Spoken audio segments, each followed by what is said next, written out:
Hello dear friends, നമ്മുടെ ചാനലിലൊരു വീഡിയോയൊക്കെ ഇട്ടിട്ട് കുറേ നാളായിട്ടോ. അപ്പോൾ ഇന്നൊരു വീഡിയോയായിട്ട് ഞാൻ വന്നതാണ്. എനിക്ക് കുറച്ച് തിരക്കും കാര്യങ്ങളൊക്കെ പോയി, അതുകൊണ്ടാണ് വീഡിയോ ഇടാൻ താമസിച്ചത്. ഇന്ന് നമുക്കൊരു ഞണ്ട് റോസ്റ്റ് എങ്ങനെ ഉണ്ടാക്കണമെന്ന് കണ്ടു നോക്കിയാലോ. അപ്പോൾ ഈ ഞണ്ടൊക്കെ എല്ലാവരും കഴിച്ചിട്ടുണ്ടോ, ഇതിൻ്റെ ടേസ്റ്റൊക്കെ ഇഷ്ടമാണെന്നും കൂടി കമൻറ്റ് ചെയ്യണം കേട്ടോ. ഞാനിത് ആദ്യമായിട്ടാണ് കഴിക്കുന്നത്, ഇവിടെ വീട്ടിലുണ്ടാക്കുന്നതും ആദ്യമായിട്ടാണ്. ഞാൻ യൂട്യൂബ് നോക്കിയാട്ടോ ഉണ്ടാക്കുന്നതും. അപ്പോൾ ഈ ഞണ്ടൊക്കെ നമുക്ക് കടയിൽ നിന്ന് നന്നായിട്ട് ക്ലീൻ ചെയ്താണ് അവർ തന്നത്. അപ്പം ഞാനിതിൻ്റെ കാല് ജസ്റ്റ് ഒന്ന് വെട്ടിയെടുക്കുന്നതാണ് വേവാൻ എളുപ്പത്തിന് വേണ്ടി. അപ്പോൾ ഇതിനാവശ്യമായ സാധനങ്ങൾ ചെറിയുള്ളി, സബോള, വെളുത്തുള്ളി, ഇഞ്ചി, തക്കാളി എന്നിവയാണ്. അപ്പം നമ്മുടെ ചട്ടി ഇവിടെ ചൂടായി വന്നിട്ടുണ്ട്. ചട്ടിയിലോട്ട് നമുക്ക് വെളിച്ചെണ്ണ ഒഴിച്ചു കൊടുക്കാം. നമ്മുടെ വെളിച്ചെണ്ണ തണുപ്പായതുകൊണ്ട് ഇതുവരെ ഉരുകിയിട്ടില്ല കേട്ടോ. സമയം 12 മണിയായി. അപ്പോൾ നമ്മൾ കൊത്തി അരിഞ്ഞ് വെച്ച സബോള ഇട്ട് കൊടുക്കാം. അതിലേക്ക് ചെറിയുള്ളി കൂടി ഇട്ട് കൊടുക്കാം. അല്പം ഉപ്പും കൂടി ഇട്ടിട്ട് നന്നായിട്ടൊന്ന് ഇളക്കി കൊടുക്കാം കേട്ടോ. ഉപ്പിട്ട കാരണം കൊണ്ട് തന്നെ പെട്ടെന്നൊന്ന് വാടി വരും. അതിന് ശേഷം പച്ചമുളക് ഇട്ട് കൊടുക്കാം. അതൊന്ന് വാടി വരുമ്പോഴത്തേനും നമുക്ക് ഇഞ്ചിയും വെളുത്തുള്ളിയും ചതച്ച് കൂടി ഇട്ട് കൊടുക്കാം കേട്ടോ. അതിൻ്റെ ആ കുത്തലൊന്ന് മാറുന്ന വരെ ഇളക്കിയിട്ട് നമുക്ക് അതിലോട്ട് 2 തക്കാളി കൂടി ഇട്ട് കൊടുക്കാം. തക്കാളി ഒന്ന് വാടി വരുമ്പോഴത്തേനും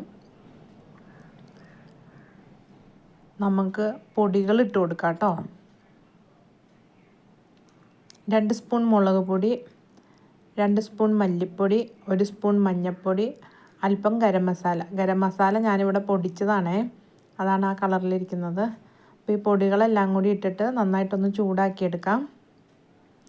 പൊടികൾ ചൂടായി വരുമ്പോഴത്തേനും നമ്മൾ ഞണ്ട് കഴുകി വൃത്തിയാക്കി ഇതിട്ട് കൊടുക്കാം കേട്ടോ.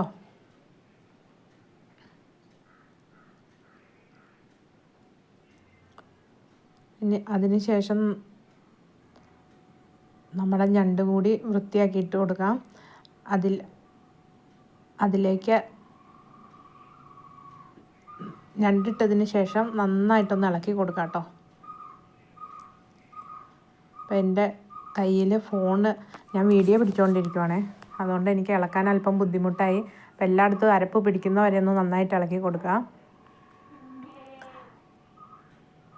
അരപ്പ് എല്ലായിടത്തും ആയി കഴിയുമ്പോൾ അല്പം വെള്ളം ഒഴിച്ചു കൊടുക്കാം കേട്ടോ. ഇത് വേവാൻ ആവശ്യമായ വെള്ളം ഒഴിച്ചു കൊടുക്കാം. അപ്പോൾ ഇത് വെള്ളം ഒഴിച്ചതിന് ശേഷം ഇത് തിളച്ച് വരുന്നത് വരെ നമുക്ക് വെയിറ്റ് ചെയ്യാം കേട്ടോ. അപ്പോൾ ഒരു 10 മിനിറ്റിന് ശേഷം എന്നിട്ടൊന്ന് മൂടി കൊടുക്കാം.